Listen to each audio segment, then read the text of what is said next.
Hello everyone, this is Earth Archives.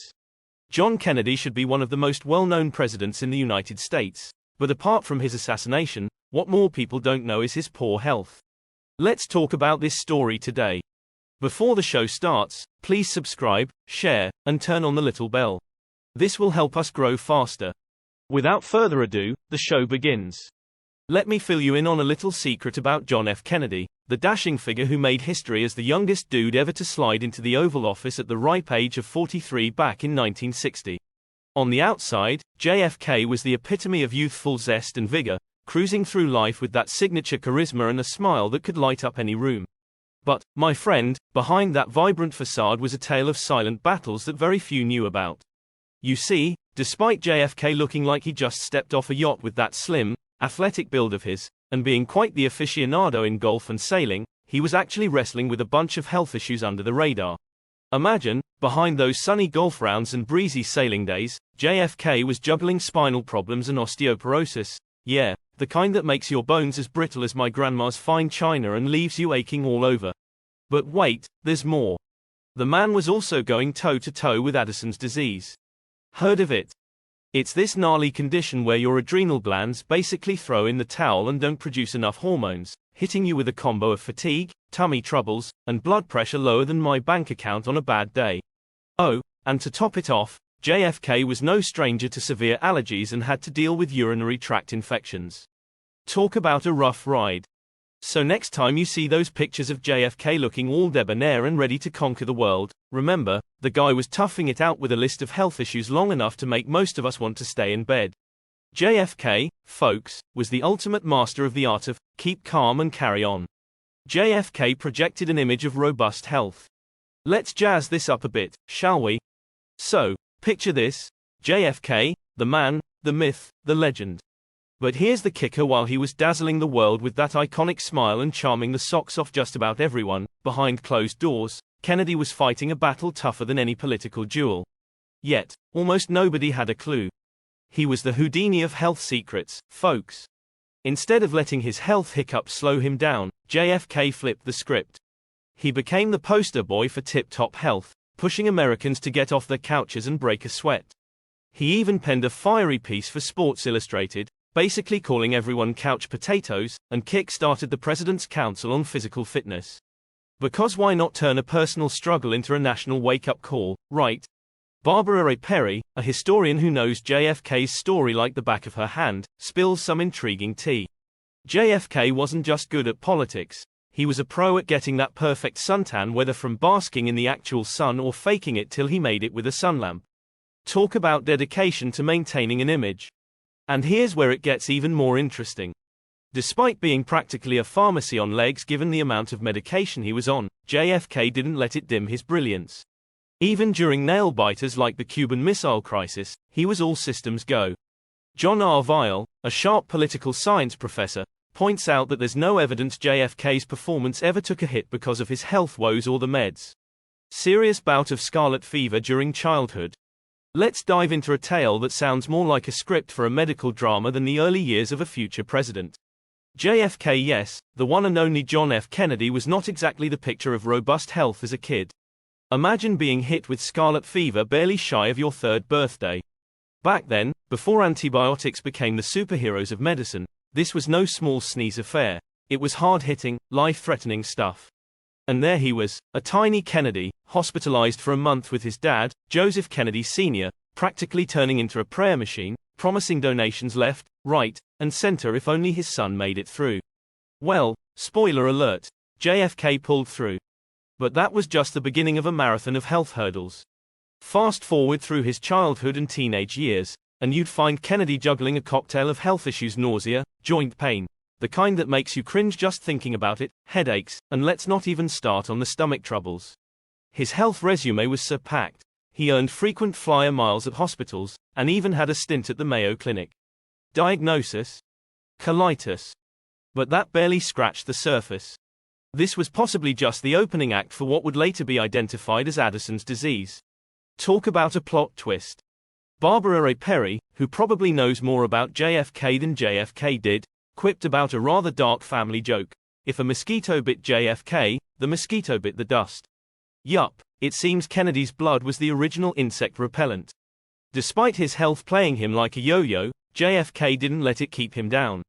After a few false starts at the London School of Economics and Princeton, thanks to his relentless health saga, he finally found his footing at Harvard. And would you believe it? This guy didn't just bury his nose in books, he hit the field and the pool, dabbling in football and making waves on the varsity swimming team for 2 seasons. If that doesn't shout, never give up, I don't know what does. Kennedy's story up to his Harvard days is nothing short of a testament to resilience, proving that it's not just how you start that matters, but how you keep going against the odds. Service in World War II worsens back problems. There he was, young Kennedy, dreaming of serving in the US Navy. There was just one tiny problem, his back. It was already giving him grief, but thanks to a little nudge from his dad's political clout, JFK managed to sidestep the physical exam that would have stopped him in his tracks. You know, just your average tale of, who you know, getting you through the door. Fast forward to 1943, in the thick of World War II. JFK found himself at the helm of a patrol boat in the South Pacific. Talk about bad luck. A Japanese destroyer came out of nowhere and decided to play bumper cars. Miraculously, Kennedy and most of his crew lived to tell the tale. This wasn't just a stroke of survival, it was JFK's first blockbuster hero moment. It boosted his representative but, ouch, did a number on his spine. By the next year, JFK was on the operating table for his back, marking the beginning of a long battle with back issues.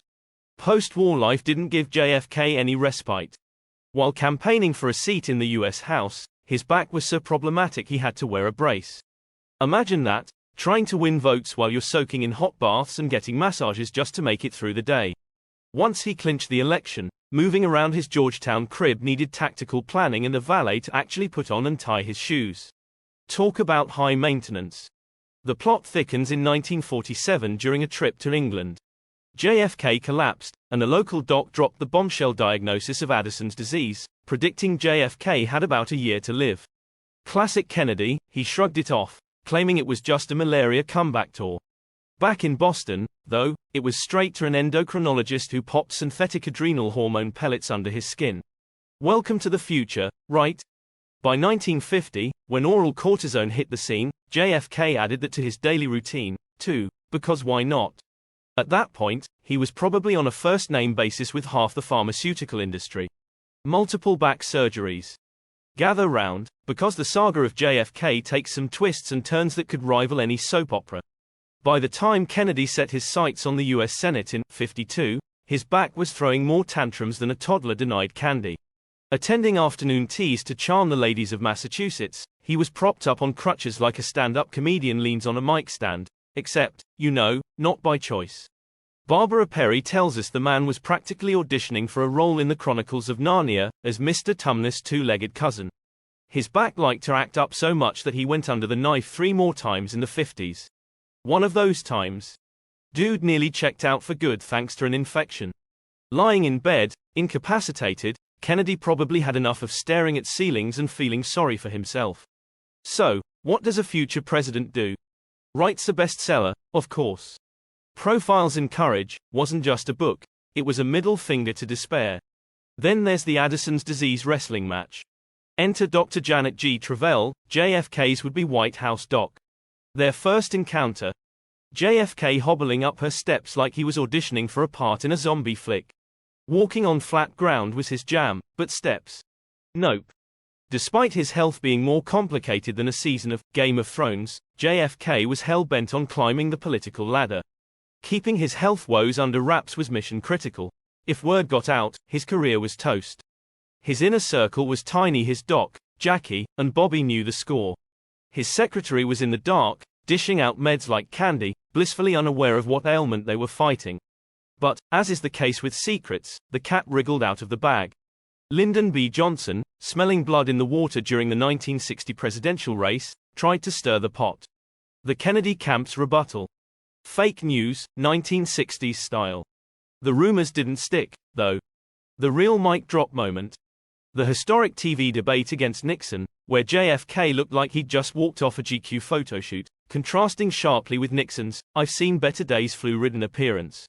Even after bagging the presidency, JFK's health danced on the edge of public knowledge. A tree planting in Canada. Back said, "Thanks, but no thanks." And let's not get started on the amphetamines possibly influencing his less than stellar jam session with Khrushchev. Duke's takeaway from that summit: "He just beat the hell out of me." Yup, the struggle was real, but so was the determination to keep moving forward, one precarious step at a time. Swimming helped JFK manage back pain. After JFK's close encounter with a leadership nightmare, he decided it was high time to show his back who's boss. Dr. Janet G. Travell spilled the beans on how JFK turned the White House pool into his personal gym. Every day, before nibbling on his lunch and then again in the evening, JFK would take a dip. But this wasn't just any leisurely swim. This was a mission. Coupled with a special set of leg and back exercises whipped up by Dr. Hans Kraus, the godfather of sports medicine, JFK was on a quest to reclaim his spine. Dr. Travell was pretty much giving him high fives, saying the workout worked wonders. Fast forward to the Cuban Missile Crisis in October 1962. With the world holding its breath, JFK didn't just step up to the plate. He knocked it out of the park, back pain, daily drug cocktail, and all. Barbara Perry made it clear: mental fog. Not on JFK's watch. His clear-headedness through it all. Chef's kiss. Now, JFK didn't just have a secret weapon in the pool. His youth and charm were his armor. John Vile pointed out JFK's knack for witty banter with the press. But whispers of his health woes did ripple through the rumor mill. Enter White House Press Secretary Pierre Salinger with the ultimate mic drop, questioning journalists if JFK's performance as president seemed anything less than stellar. Touché, Salinger. However, in a twist that reads like a Greek tragedy, JFK's back might have been a double-edged sword. Fast forward to that fateful day in Dallas, November 1963. Dr. Kenneth Salyer, one of the emergency room docs, dropped a bombshell theory to CBS News. Duke's reliance on a stiff back brace, while usually a source of support, tragically kept him upright after the initial shots. This, Salyer suggests, inadvertently gave Oswald the window for that fatal second shot. It's a heartbreaking footnote to JFK's heroic battle with his back, turning his very shield into a vulnerability.